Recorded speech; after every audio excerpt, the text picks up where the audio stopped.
Good morning students, this is Arun Kumar Chaurasia from Shivbrat Singh Children Academy. Welcome in online class. In previous lecture, we have already read about the life of Buddha and his teaching. Today, we will start a new topic. The topic name is Upanishad.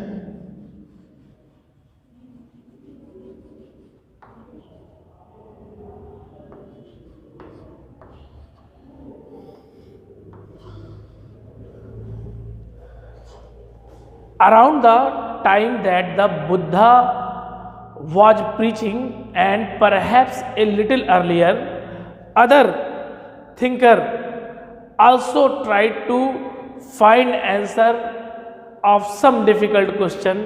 Some of them wanted to know about life after death and some other wanted to know why sacrifice should be performed.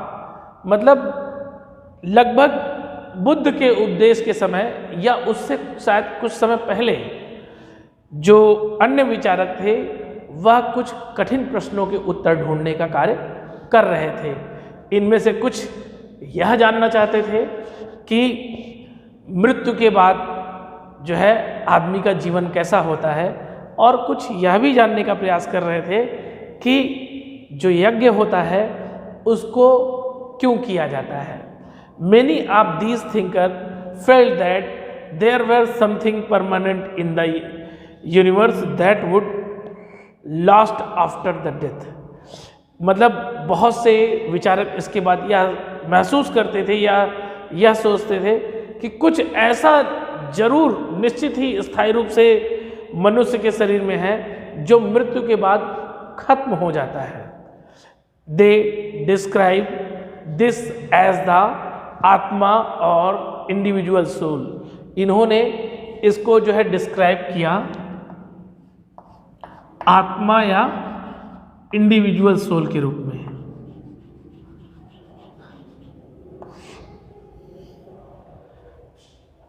And the ब्रह्म और the universal soul, और दूसरा उन्होंने बताया कि ये आत्मा जो है ब्रह्म या यूनिवर्सल सोल में मिल जाती है।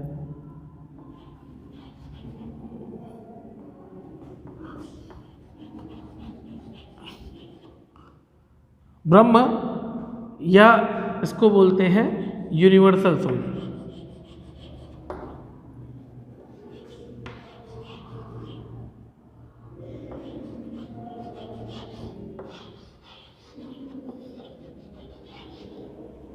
अब देखिए आत्मा क्या होता है। आत्मा वह होती है जिसकी वजह से मनुष्य का शरीर चलता है। आत्मा एक जो है शाश्वत सच है और यह कभी मरती नहीं है। यह एक शरीर से दूसरे शरीर को धारण करती है, ऐसा उपनिषदों में माना गया है। और जब यह मनुष्य के शरीर से निकलती है तो जो ब्रह्म होता है, जो सभी आत्माओं का अंतिम रूप है, इसमें सम्मिलित हो जाती है आत्मा।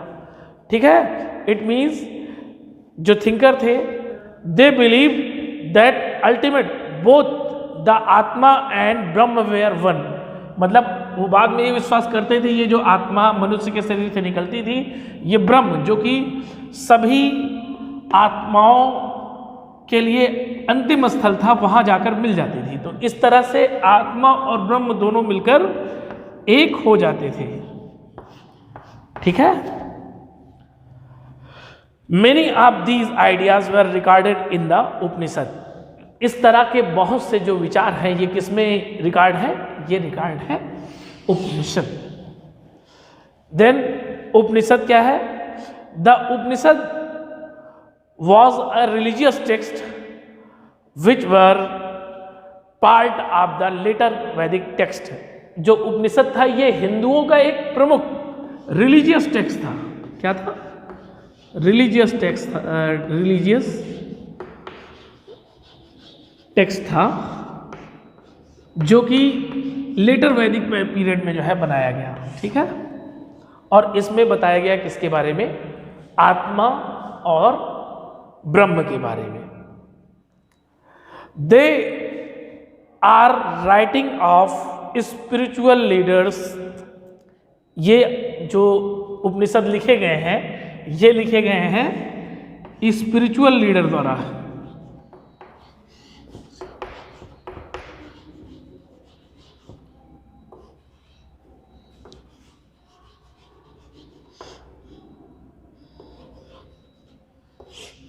मतलब जो हमारे यहाँ आध्यात्मिक गुरु थे, उन्होंने क्या किया, उपनिषद का निर्माण किया है।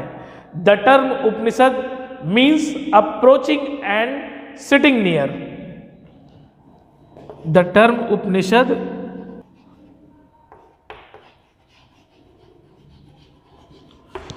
मीन्स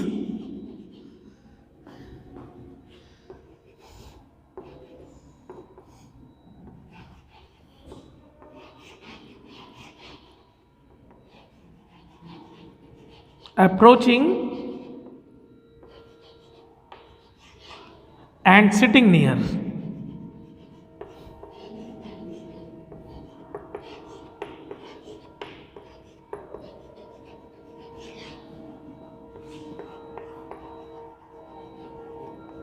मतलब उपनिषद का मतलब होता था गुरु के समीप बैठना, यानी कि ज्ञान प्राप्त करना। गुरु से ज्ञान प्राप्त करना माने कौन से गुरुओं की बात हुई है, ये स्पिरिचुअल लीडर जो कि आध्यात्मिक गुरु थे, इनसे ज्ञान प्राप्त करने की बात हुई है।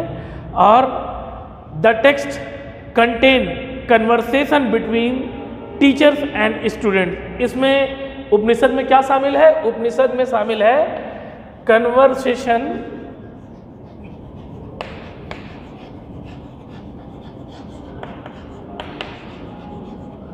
बिटवीन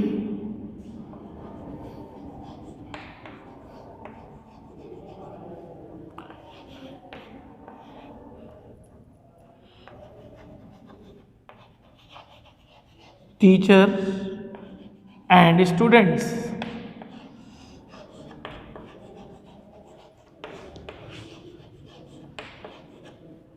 मतलब उपनिषद में शामिल है क्या, अध्यापक और छात्रों के बीच होने वाला वार्तालाप। ये किसमें सम्मिलित है, ये सम्मिलित है उपनिषद में।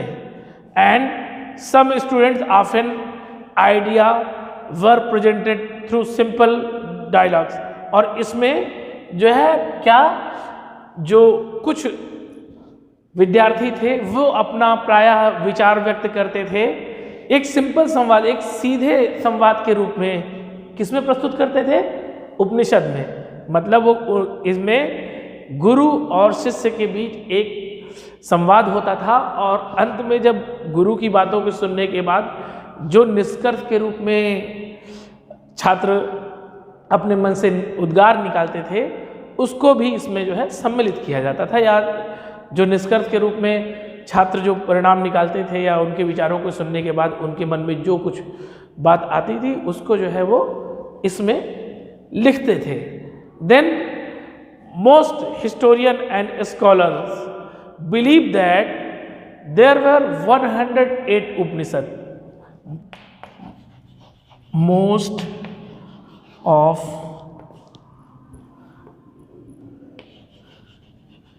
the historian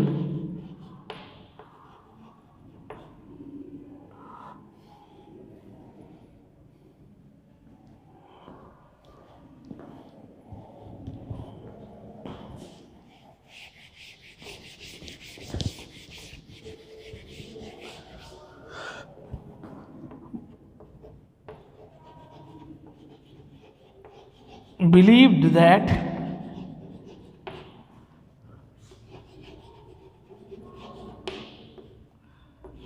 there were 108 Upanishads।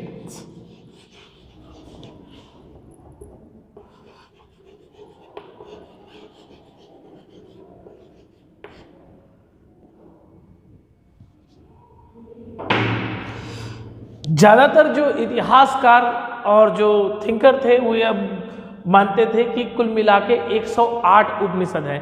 इनमें से 11 उपनिषद, मतलब means 11 Upanishad, 11 Upanishad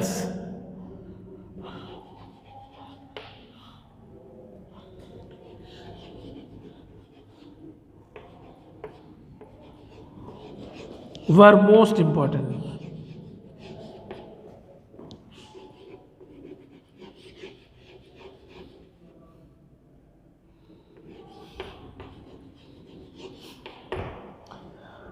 These Upanishad are ईश उपनिषद, केन उपनिषद, कठ उपनिषद, मांडुक उपनिषद, छांदोग्य उपनिषद, Brihadaranyaka Upanishad, Mundakopanishad and so on. जो ये 11 महत्वपूर्ण उपनिषद थे, इनमें ईश उपनिषद, केन उपनिषद, कठ उपनिषद, छांदोग्य उपनिषद, बृहदारण्यक उपनिषद और मुंडकोपनिषद, ये सारे इसमें सम्मिलित थे।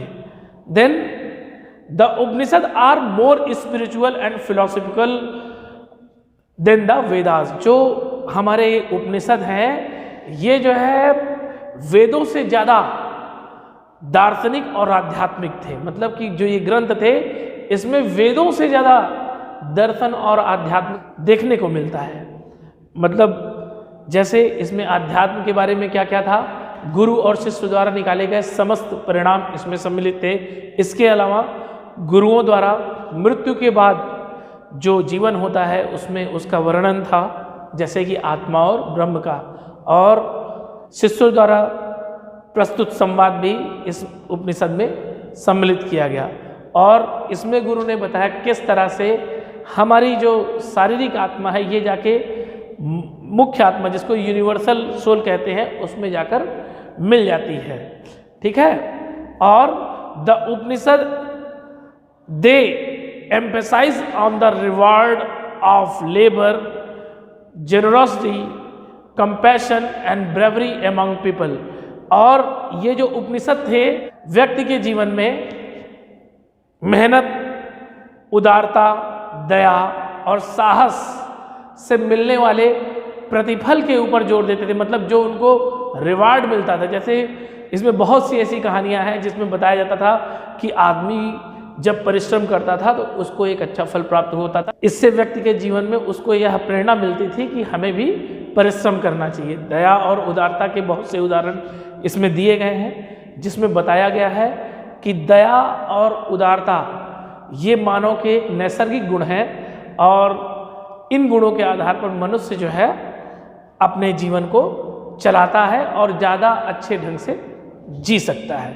ब्रेवरी, साहस, जो कि आज भी वीरता का एक साइन है, और इसमें साहस को भी उन्होंने बताया है कि ये व्यक्ति के जीवन के लिए एक बहुत अमूल्य निधि है। Most of the Upanishad thinker were man.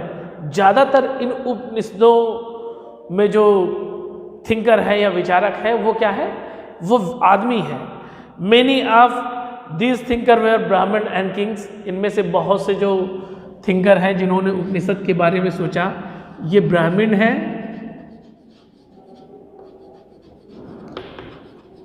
और किंग हैं।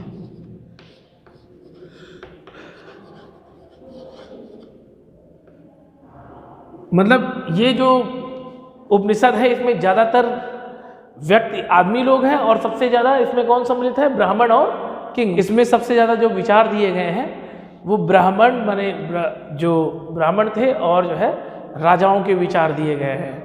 And occasionally there is mention of women's thinker name such as Gargi. इसमें जो है उपनिषद में कुछ कहीं कहीं प्राय औरतों का भी नाम मिलता है, जैसे Gargi. Gargi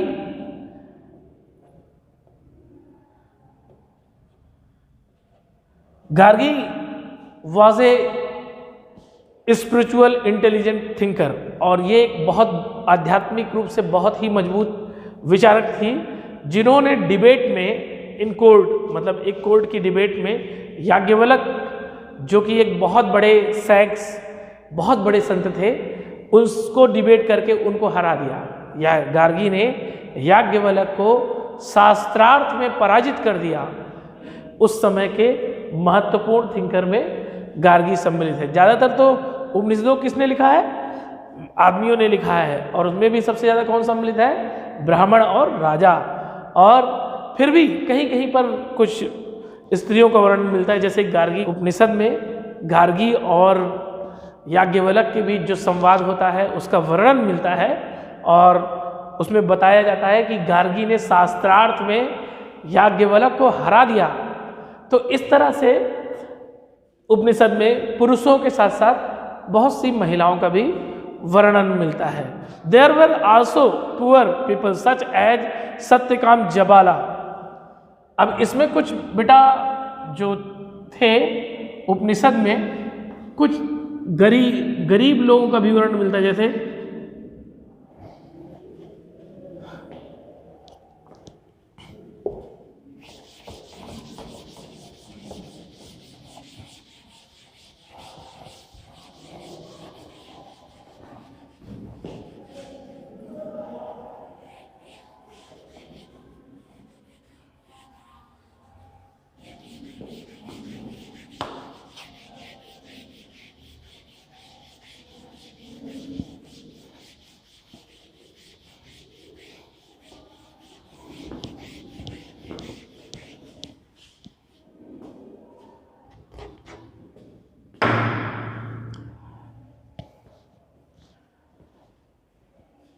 then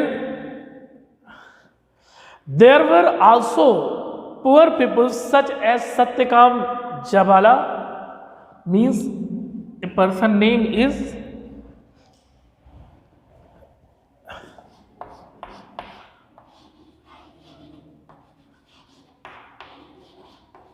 Satyakam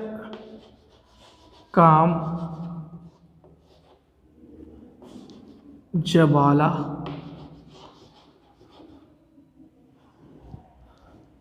Satyakam Jabala, who participated in the philosophical discussion. Satyakam Jabala was a very learned and intelligent philosophical thinker. He was son of a woman. The name of woman is Jabali.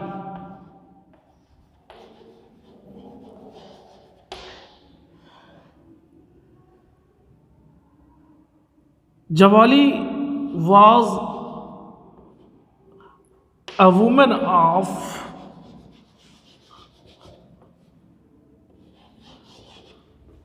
lower caste.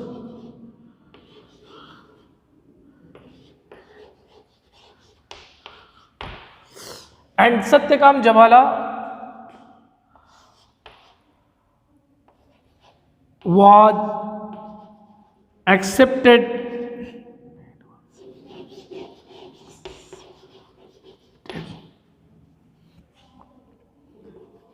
as a student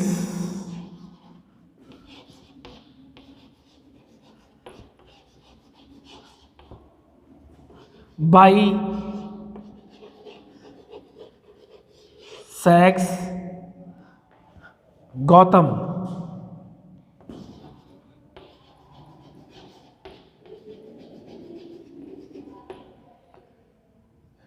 Satyakam जबाल नाम का एक व्यक्ति जो है इसमें हमें वर्णित मिलता है, जो कि एक बहुत महत्वपूर्ण और बुद्धिमान विचारक था, जिसने जो है दार्शनिक विचार विमर्शों में हिस्सा लिया। और यह एक जबाली नाम की एक औरत जो कि बहुत निचली कास्ट की थी उसका पुत्र था। इससे यह पता चलता था कि उस काल में भी जो है जातिगत भेदभाव पूरी तरह से नहीं माने जाते थे। और जो है सत्यकाम जबाल जो कि एक निचली जाति का था, इसको गौतम ऋषि ने अपने शिष्य के रूप में स्वीकार किया था। तो ये वर्णन भी हमें उपनिषद में मिलता है। Means this description is also we will found in Upanishad. Then according to the Vedas, when a person dies, his or her आत्मा is reborn in other form। मतलब वेदों के अनुसार यह माना जाता था कि जो है जब कोई एक व्यक्ति की मृत्यु होती है तो उसकी आत्मा फिर से मतलब एक नया शरीर लेती है और फिर से जन्म लेती है, ठीक है। एंड ये ऐसा उसमें दिया है, and as a confined in the cycle of life and death. और इस तरह मनुष्य के जीवन की बारी चलती रहती है। जो वेदों में दिया गया है कि जब आदमी मरता है तो उसकी आत्मा उसके शरीर से निकलती है और किसी दूसरे शरीर में जाती है। इस तरह से मनुष्य के जीवन और मरण का चक्र हमेशा चलता रहता है। According to the Upanishad, from the cycle of life gain moksha, मतलब जब आदमी, उपनिषद के अनुसार जब आदमी की मृत्यु होती है तो वो जो है मोक्ष को प्राप्त करता है। मोक्ष कैसे प्राप्त होता है? जब आदमी की आत्मा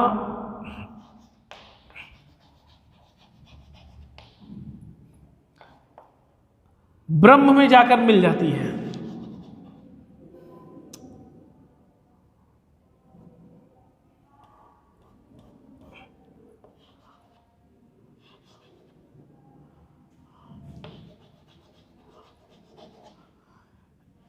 आत्मा क्या है? ये हमारी आंतरिक शक्ति है। और ब्रह्म क्या है? ब्रह्म माने होता है यूनिवर्सल सोल। मतलब जब आत्मा मनुष्य के शरीर से निकलती है तो यूनिवर्सल सोल में जाके मिल जाती है। यूनिवर्सल सोल माने यह केंद्र था, जब माने ये आत्मा मनुष्य के शरीर से निकलती है और जो है ब्रह्म में मिल जाती है तो उसको मोक्ष प्राप्त हो जाता है। क्या प्राप्त हो जाता है?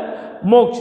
पर मोक्ष जो है उपनिषद में उसी को प्राप्त होता था जो अच्छे ढंग से पुण्य कार्यों को करता था, मतलब, और इसके अलावा उसके जो भी वर्क थे उनमें बिलीव रखता था, ईश्वर की पूजा करता था, मतलब जो सारे अच्छे कर्म करते थे उसके जो है उसकी आत्मा जो है ब्रह्म में जाके मिलती थी। अन्यथा कहीं कहीं उपनिषदों में मतलब मनुष्य के अच्छे कर्म ना करने की वजह से मनुष्य की आत्मा के भटकाव का भी वर्णन मिलता है। उसमें यह बताया जाता है कि मनुष्य जो अच्छे कर्म नहीं करते उनकी आत्मा को मोक्ष नहीं प्राप्त होता, और जो अच्छे कर्म करते हैं उनकी आत्मा को मोक्ष प्राप्त होता है। यह आत्मा जाकर उनकी ब्रह्म में मिल जाती है और दोबारा उनका जन्म नहीं होता, जो कि वेदों में दिया गया है कि after the death of man आत्मा रिबॉर्न इन न्यू बॉडी, मतलब मनुष्य की आत्मा एक नए शरीर में जाकर नया रूप लेती है, मतलब वो कभी मरती नहीं। और इस तरह से मनुष्य के जीवन और मृत्यु का चक्र हमेशा चलता रहता है। पर उपनिषद में यह वर्णन किया गया कि आत्मा मोक्ष, जब लोग अच्छा कार्य करते हैं, ईश्वर की पूजा करते हैं, अच्छे विश्वास के साथ आध्यात्मिक कार्यों को करते हैं, तो मनुष्य की आत्मा जाके ब्रह्म में मिल जाती है। और उसको जब वो ब्रह्म में मिल जाती है तो उसको मोक्ष प्राप्त हो जाता है।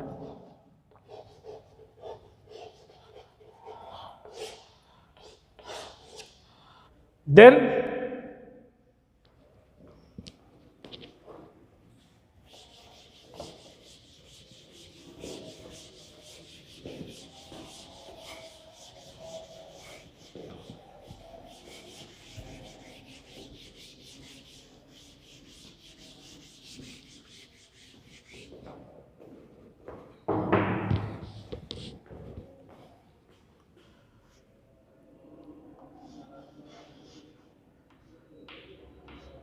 Six,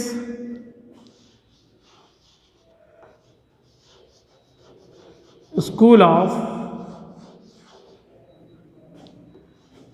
Indian philosophy.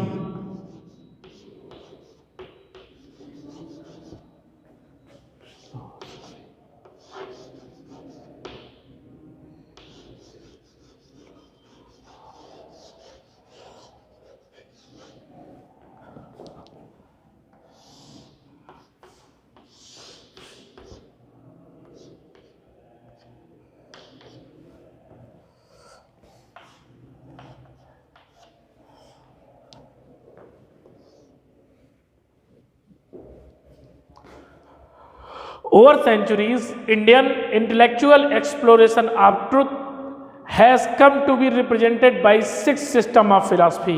मतलब कि सदियों के साथ साथ जो है भारत में जो भारत के विचारकों की जो सत्य को खोजने की शक्ति थे उनको जो है 6 महत्वपूर्ण दार्शनिक सिद्धांतों के अंतर्गत दर्शाया गया। दीज आर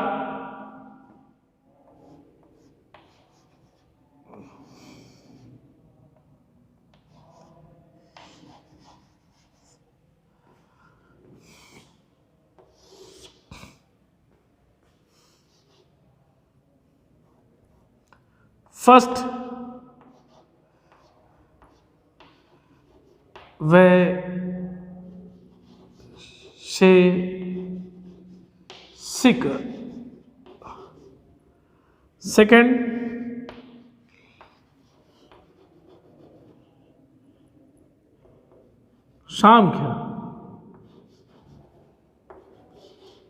सांख्य, थर्ड न्याय,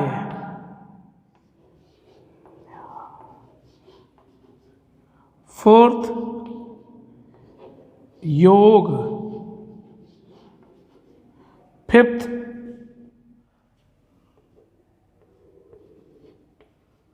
पूर्व मीमांसा।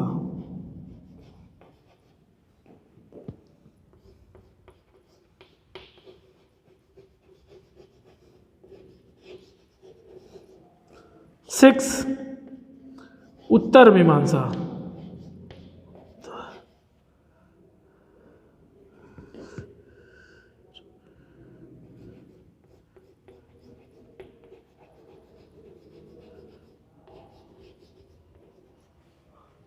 Then these are Vaisheshik,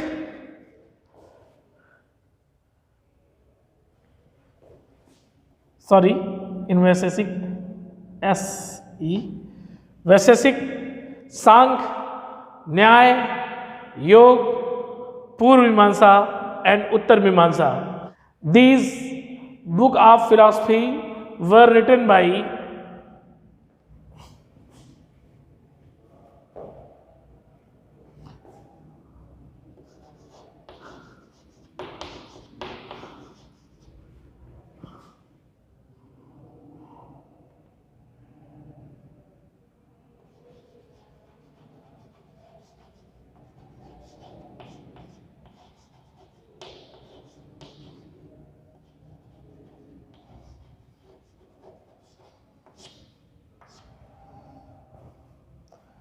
first Vaisheshik was written by Kanad.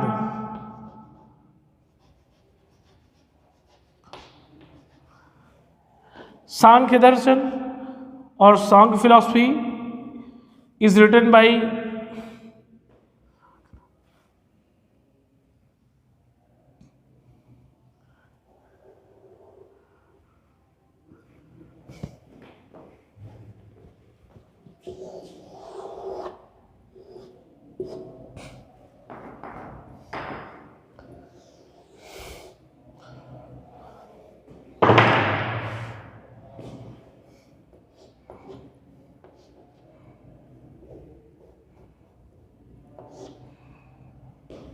Vaisheshika Darshan is written by Kanad, Sankhya Darshan is written by Kapil मुनि,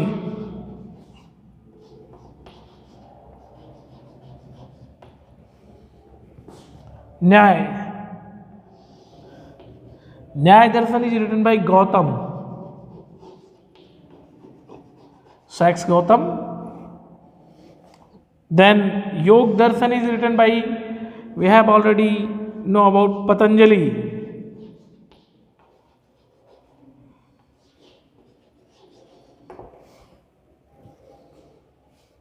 Purva Mimamsa is written by Jaimini.